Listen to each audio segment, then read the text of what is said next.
तौहीन रिसालत सल्लल्लाहु अलैहि वसल्लम और त्रिपुरा में मुसलमानों पर हुए जुल्म सितम के सिलसिले में शुक्रवार 12 नवंबर को महाराष्ट्र बंद की घोषणा के बाद महाराष्ट्र के कुछ हिस्सों में हालात बिगड़ गए। शुक्रवार और शनिवार को कुछ इलाकों में हिंसा हुई। इस मामले में कई निर्दोष लोगों के शामिल होने की आशंका है। ऐसे में जमाते इस्लामी हिंद ने महाराष्ट्र सरकार से मांग की है महाराष्ट्र सरकार इस पूरे मामले को गंभीरता से लेते हुए हिंसा की जांच करे। इस हिंसा के पीछे जो लोग हैं उन्हें कड़ी सजा दी जानी चाहिए। बिस्मिल्लाहिर्रहमानिर्रहीम। आज 15 नवंबर बरोज पीर बम्बई अमन कमेटी मुसाफिर खाना प्रफट मार्केट के दफ्तर में मिली तंजीमों की एक मीटिंग हुई। 12 नवंबर जुमा के दिन जो तौहीन रिसालत सल्लल्लाहु अलैहि वसल्लम और त्रिपुरा में मुसलमानों पर होने वाले जुल्म सितम के सिलसिले में जो बंद का ऐलान किया गया था, उसके बाद महाराष्ट्र के बाज़ इलाकों में हालात ख़राब हुए। जुमा के दिन और शनिचर के दिन दोनों दिन कुछ इलाकों में तशद्दुद के वाक़यात हुए। उसमें ख़दशा ये है कि बहुत से बेगुनाहों को भी उसमें शामिल किया जा सकता है। हम मुतालबा ये करते हैं गवर्नमेंट ऑफ महाराष्ट्र से कि ये जो तशद्दुद हुआ है इसकी जांच होनी चाहिए और बारीक बीनी से जांच होनी चाहिए। इसमें कोई साजिश हो सकती है, जो लोग इसके पीछे हैं इस तशद्दुद के, उनको सख्त से सख्त सज़ा दी जाए, बेगुनाहों को परेशान न किया जाए। और इसी के साथ साथ हम हुकूमत महाराष्ट्र का शुक्रिया भी अदा करते हैं कि बहुत जल्द उन्होंने हालात पर काबू पा लिया। जहाँ जहाँ तशद्दुद के वाक़यात हुए थे, आज की इत्तला ये है कि वहाँ पर अब हालात तेज़ी से नॉर्मल हो रहे हैं। अस्सलामु अलैकुम व रहमतुल्लाहि व बरकातुहू। जैसा कि आप सबको मालूम है कि 12 तारीख बरोज़ जुमा अहमद रसूल सल्लल्लाहु अलैहि वसल्लम की खातिर एक बंद का ऐलान किया गया था और अमन शांति के साथ वो पूरा बंद मुकम्मल हो रहा था। सुबह से लेकर शाम तक, जुमा की नमाज तक पूरे महाराष्ट्र से कहीं से कोई खबर नहीं आई थी।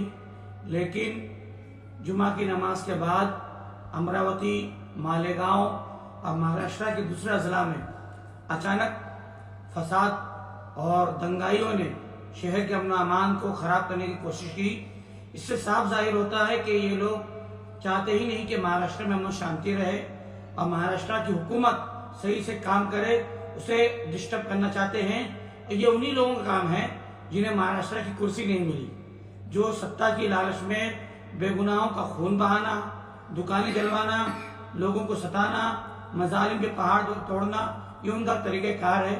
हम महाराष्ट्र हुकूमत की शुक्रगुजार हैं कि उन्होंने बहुत अच्छे से इसको हैंडल किया। महाराष्ट्र पुलिस ने इसको हैंडल किया और फसादियों को रोका।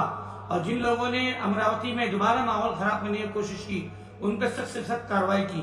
हम ये चाहते हैं कि इसकी मुकम्मल इंक्वायरी होनी चाहिए और हाई कोर्ट के रिटायर्ड जज के जरिए इसकी इंक्वायरी कराई जाए, ताकि सही मुजरिम सामने आए जो ऐसे पीसफुली प्रोटेस्ट को भी डिस्टर्ब करना चाहते हैं, जिसमें कोई जोर जबरदस्ती नहीं थी। हम अपने हाथ एहतजाज दर्ज करा रहे थे। इसको डिस्टर्ब करने का मतलब है कि अमन अमान को खतरा पहुंचाना, हमारे जज्बात से खेलना और महाराष्ट्र हुकूमत को आंख दिखाने के मुतरादिफ है। इन्होंने महाराष्ट्र हुकूमत को आंख दिखाने की कोशिश की है। हमें चाहते हैं कि अभी अमन है और तमाम मुसलमान हिंदुस्तान का, बम्बई का, महाराष्ट्र का अमन बाकी रखे। हमारे पास कानून है और महाराष्ट्र में एक ऐसी हुकूमत है जो यहाँ पर फसादियों को, दंगाइयों को पनपने नहीं देगी। शुक्रिया। आज 15 तारीख को अमन कमेटी मुंबई के ऑफिस में सभी मिली तंजीमों के जिम्मेदार यहाँ इसलिए जमा हुए कि 12 नवंबर के बंद के दौरान हम देखते हैं कि बहुत ही पुरअमन तरीके से तौहीन रिसालत के जो हुई थी उसके ताल्लुक से बंद एक पुकारा गया था और बहुत ही अमन के अंदाज में वो बंद हो रहा था। लेकिन कहीं ना कहीं वहाँ हम देखते हैं कि एक षड्यंत्र रचा गया और उस षड्यंत्र के पीछे महाराष्ट्र की एमवीए हुकूमत को बदनाम करने के लिए वहाँ माहौल खराब किया गया और वहाँ जबरदस्ती कुछ लोगों का, दुकानों का नुकसान करा गया, शहर का अमन अमान खराब करा गया। हम देखते हैं कि पिछले 2 से ढाई साल से जो उद्धव ठाकरे साहब की जो लीड कर रहे हैं उस हुकूमत में, ये बहुत ही हर तरह की जो यहाँ महाराष्ट्र में आज तक जितनी परेशानी आई इनकी हुकूमत में, जैसे कोविड हो, अलग अलग जो सैलाब आए या जो कुछ भी आए, तूफान आए, तो ये बहुत ही अच्छे अंदाज से उसको डील कर रहे हैं। और ये हम देखते हैं कि जो विरोधी पक्ष है, जो हमेशा हर वक्त इस हुकूमत को गिराने के पीछे लगा हुआ है, लेकिन वो आज तक नाकाम है। इसलिए अब हमको लगता है कि शायद वो ये हथकंडा अपना रहे हैं कि किसी तरह से महाराष्ट्र राज्य का जो अमन अमान है वो खराब हो। लेकिन हम बहुत शुक्रगुजार है पुलिस की, कि महाराष्ट्र की पुलिस की, कि बहुत ही चुस्ती से उन्होंने इस पे काबू पा लिया और इसके पीछे लोग षड्यंत्र रच रहे थे उनकी गिरफ्तारी भी अमल में आ रही है। हम सरकार से दरख्वास्त करते हैं कि जो लोग चाहे वो किसी भी मजहब के हो, इसमें अगर वो मुलविस है तो उनको गिरफ्तार करके उनको सजा दी जाए, लेकिन इसमें अगर जो मासूम लोग हैं उनकी गिरफ्तारी ना हो। और इसी तरह से भविष्य में ये लोगों के अगर इस तरह से नापाक इरादे हैं तो हम अपने IB के जरिए ये सारी चीजें हासिल करके ये तमाम इनके षड्यंत्रों पर कंट्रोल करें। जैसा कि हमारे तमाम अलग अलग तंजीमों के जिम्मेदारों ने बात रखी है कि जो 12 तारीख को मसला खड़ा हो गया था, खड़ा करने की कोशिश की गई, लेकिन हमारी गवर्नमेंट ने, हमारी पुलिस ने बहुत ही जागरण अंदाज में उसको कंट्रोल में किया और जालिमों को दबा दिया।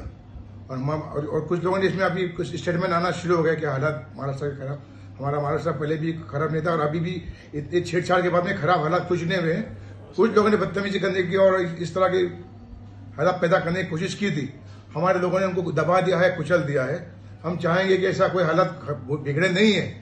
जिन लोगों ने बिगाड़ने की कोशिश की उनको पॉइंट आउट किया जाए, जिसने सेकंड डे भी बदमाशी करने की कोशिश की, और वो हमारे जितने भी नजदीक इंटेलिजेंस के अफसरान हैं उनको बताए। अगर वो नहीं करते तो हमको बताए, हम गवर्नमेंट तक वो बात पहुंचाएंगे और IG साहब के DG साहब तो हम ये पहुंचाएंगे इंशाल्लाह। और हम अपने अमन और अमान को कायम रखें, जो है जिस तरह चल रहा है उसी तरह कायम रखें। और कुछ भी मसला आपको लगता है कि कहीं हम आपको आपकी लीगल तक नहीं पहुंच रही तो हमारे तक भी पहुंचाने की कोशिश किए, हम डायरेक्ट उस डिपार्टमेंट में पहुंचाएंगे। शुक्रिया आदम। जुमा के रोज़ जो बंद किया गया था, उस सिलसिले में महाराष्ट्र के कुछ इलाकों में, ख़ासतौर पर अमरावती में जो तशद्दुद हुआ, इसके अलावा और कुछ इलाकों में, उस ताल्लुक़ से आज हम लोग बतौर ख़ास अपील जारी कर रहे हैं कि तमाम लोग अमन व अमान बरकरार रखें। ये यकीनी तौर पर साजिश थी। ये साजिश सबसे ख़ास हुकूमत महाराष्ट्र के लिए थी कि हुकूमत महाराष्ट्र जब से ये आघाड़ी हुकूमत वजूद में आई है अच्छा काम कर रही है, अमन व अमान मिसाली कायम कर दिया है उन्होंने। और ये तशद्दुद पसंदों और फसादियों को एक आंख नहीं भा रहा है, लिहाजा जैसे ही उनको मौका मिला और उन्होंने इसका फ़ायदा उठा लिया। लेकिन हम मुबारकबाद देते हैं महाराष्ट्र हुकूमत को, महाराष्ट्र पुलिस को, कि उन्होंने बहुत जल्द तशद्दुद पर काबू पा लिया। अब इस सिलसिले में हम कम्युनिटी, अपनी कम्युनिटी और साथ ही साथ हिंदू भाइयों से भी अपील करते हैं कि किसी के बहकावे में ना आए और उन लोगों को चिन्हित करने की कोशिश करें, पहचान कराने की कोशिश करें जिन लोगों ने इस किस्म की साजिश रची और किसी के खिलाफ भी तशद्दुद बर्पा किया।